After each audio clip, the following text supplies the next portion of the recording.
ఏం వాగ్దానాలు చేశారంటే అధ్యక్ష, 250 గజాల ఇళ్ల స్థలం ఇస్తా అన్నారు.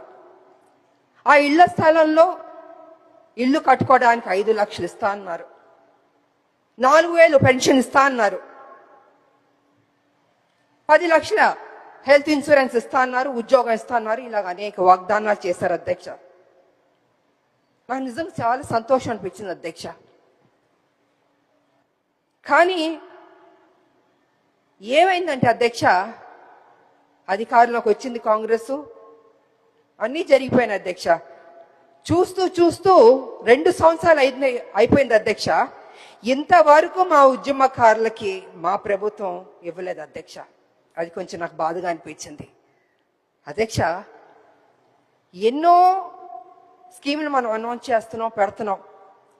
మా ఉద్యమకారులకు ఫస్ట్ ప్రయారిటీ ఇచ్చి చేస్తుంటే, ఏదైతే మనం కదా చెప్పాం ఉద్యమకారులకి ఇల్లు ఇస్తా అన్నాం, పెన్షన్ ఇస్తా అన్నాం, ఆరోగ్యం గురించి హెల్త్ ఇన్సూరెన్స్ ఇస్తా అన్నాం, ఉద్యోగం ఇస్తాను, ఇలా అన్ని మనమే చెప్పాం కదా అధ్యక్ష. అవన్నీ చేస్తుంటే ఆన్ టైంకి ఫస్ట్ ప్రయారిటీ ఇచ్చి ముందే చేస్తుంటే గౌరవంగా ఉండేది అధ్యక్ష.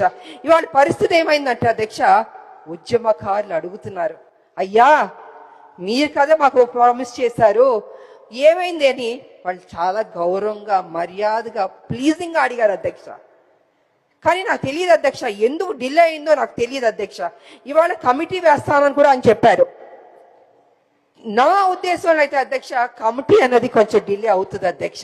ఇప్పటికే 2 ఏళ్ళు అయిపోయింది, 2 ఏళ్ళు పైన అయిపోయింది మా ప్రభుత్వం వచ్చి, కాంగ్రెస్ ప్రభుత్వం. తొందరగా వాళ్ళకి ఏం మనం వాగ్దానం చేస్తే బాగుంటుందని అధ్యక్ష.